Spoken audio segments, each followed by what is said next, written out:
Hello everyone, हमारा next topic है ATM, that is asynchronous transfer mode.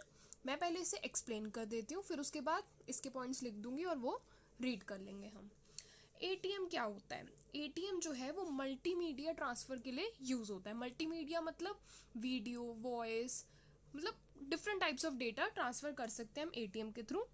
ATM जो है एक कनेक्शन ओरिएंटेड नेटवर्क है। कनेक्शन ओरिएंटेड मतलब ये एक कनेक्शन पहले इस्टेब्लिश करेगा और ऐसे कनेक्शन को हम वर्चुअल सर्किट कहते हैं, और उसके बाद डेटा ट्रांसफर शुरू होता है।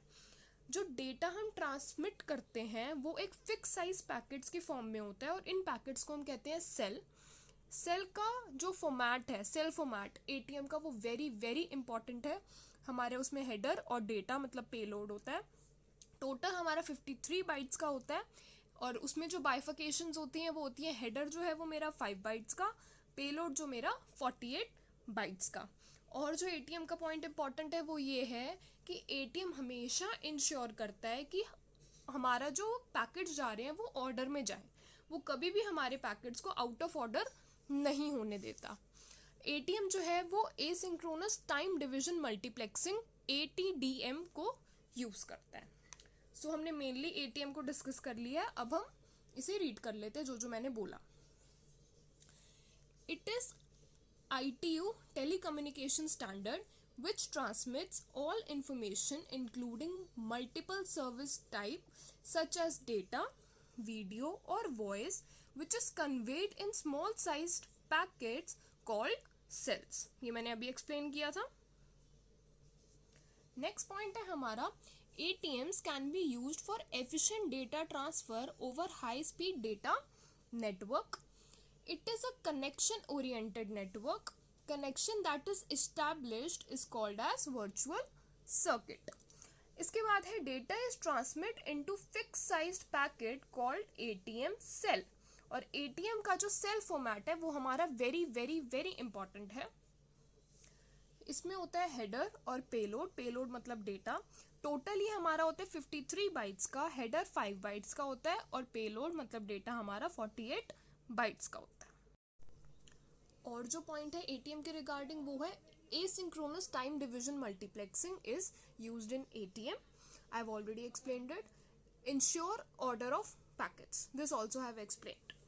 Next is ATM can be of two format types. I am explaining them one by one. First is UNI cell format and the second is NNI cell format. जो हमारा UNI cell format है वो क्या होता है? It is communication between end system and switches. और जो NNI cell format है वो होता है communication between the switches। ठीक है। और जो UNI cell format है उसमें हमारी एक फील्ड होती है, that is GFC। GFC की फुल फॉर्म है जेनरिक फ्लो कंट्रोल। ये फील्ड हमारे UNI सेल फॉर्मेट में इंक्लूडेड होती है, वेयरएज इन NNI GFC फील्ड नहीं होती। इंस्टेड हमारे पास VPI ही होती है, जिसे हम कहते हैं वर्चुअल पाथ आइडेंटिफायर, और ये हमारी स्टार्टिंग की 12 बिट्स को ऑक्यूपाई करता है। अब हम देखते हैं ATM रेफरेंस मॉडल। जैसे हमारा OSI मॉडल था, उसका एक अपना आर्किटेक्चर था, ATM मॉडल का भी अपना एक अलग आर्किटेक्चर है। इसका जो आर्किटेक्चर है वो 3D है। It has 3D architecture. एक एक करके इसकी सारी लेयर समझते हैं। इसमें होती है physical layer, ATM layer, ATM adaptation layer, then upper layers आती हैं। एक कंट्रोल पैनल होता है, एक यूजर पैनल होता है, लेयर मैनेजमेंट, प्लेन मैनेजमेंट। जो हमारी फिजिकल लेयर है वो दो सब लेयर्स में डिवाइडेड होती है, TC एंड PMD। और जो ATM एडेप्शन लेयर है वो दो सब लेयर्स में डिवाइडेड है, CS एंड SAR। एक एक करके एक्सप्लेन करती हूँ, फिर उसके बाद लिख के आपको नोट्स भी प्रोवाइड कर देंगे। First is your physical layer. Physical layer नाम से ही पता चल रहा है, जितने भी फिजिकल मीडियम रिलेटेड इश्यूज होंगे वो सारे के सारे फिजिकल लेयर पे मैनेज किए जाएंगे। तो फिजिकल लेयर क्या क्या फंक्शंस परफॉर्म करती है? Physical layer converts bits into cells. It transmits and receives the bits on physical medium. It tracks the cell boundaries. Packaging of cell into frames. ये mainly 4 functions है हमारे physical layer के। जो physical layer है वो TC and PMD में convert सब layers में डिवाइडेड है। जो PMD है it stands for physical medium dependent. इसका क्या काम है, ये वोल्टेज डिसाइड करती है, बिट टाइमिंग को मैनेज करती है, एक्सेट्रा। जो TC है it is known as transmission convergence. ये जो है बिट स्ट्रीम को सेल स्ट्रीम में और सेल स्ट्रीम को बिट स्ट्रीम में कन्वर्ट करने का काम करती है। Next we have ATM layer. ATM layer provides the routing information to the data sets। और क्या क्या काम हो सकता है इसका, सेल का लेआउट देखना, हेडर का कंटेंट देखना, और हमारा ATM में क्या होता है, मेन वर्चुअल सर्किट होता है, जो कनेक्शन ओरिएंटेड सर्किट है वो जब इस्टेब्लिश करते हैं उसे हम वर्चुअल सर्किट कहते हैं। तो उससे रिलेटेड जितने भी इश्यूज है वो भी ATM लेयर पे ही मैनेज करे जाते हैं। और कंजेशन कंट्रोल, कंजेशन कंट्रोल जो है वो हर जो नेटवर्क है उसे देखना पड़ता है। कंजेशन कंट्रोल बेसिकली क्या होता है, हमारी जितनी नेटवर्क की कैपेसिटी है, जितने पैकेट्स होल्ड करने की, आपने उससे ज़्यादा पैकेट सेंड कर दिए हैं तो नेटवर्क जो है वो कंजेस्ट हो जाता है, तो उसको रिमूव करना ताकि हमारा डेटा लॉस कम हो सके, दिस इज कंजेशन कंट्रोल। तो ये भी ATM लेयर पर ही परफॉर्म होता है। जो हमारा ATM है वो इंटरफेस होता है between the ATM adaptation layer and the physical layer, उन दोनों के बीच में आता है। तो next is our ATM adaptation layer. नाम से ही पता चल रहा है जितने भी अडेप्टेबिलिटीज से रिलेटेड इश्यूज हैं वो सारे यहाँ पर हैंडल होंगे। So ATM adaptation layer provides the flexibility of a single communication process to carry the multiple types of traffic such as data, voice, video, etc. ये हमारा दो सब लेयर्स में डिवाइडेड है, that is CS and SAR। SAR stands for segmentation and reassembly।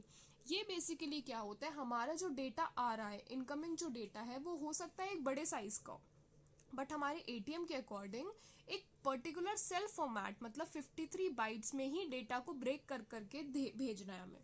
तो SAR क्या करता है, सेगमेंट्स में ब्रेक कर देता है, एक सेल फॉर्मेट्स में ब्रेक करता है और हमारे डेटा को ट्रांसमिट करता है। ट्रांसमिशन के बाद डेस्टिनेशन साइट पे उन सारे के सारे सेगमेंट्स को वापस से रीअसेंबल करने का काम भी SAR का होता है। तो segmentation and reassembly.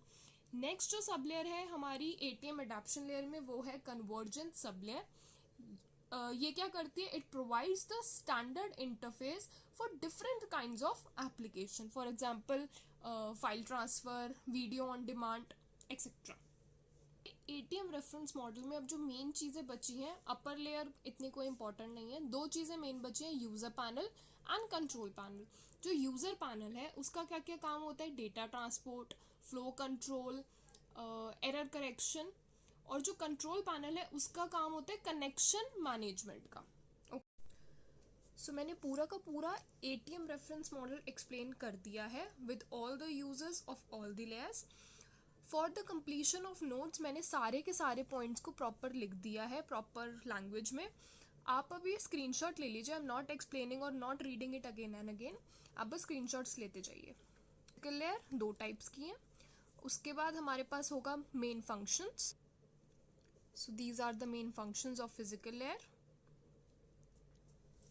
Next we have ATM layer, ये सारा ATM लेयर के बारे में है, please take the screenshot. Last but not the least is the ATM adaptation layer, that is AAL. This is all about ATM adaptation layer and उसके दो सब layers हैं SAR and CS. So I hope आप सबको asynchronous transfer mode समझ आ गया होगा. So thank you.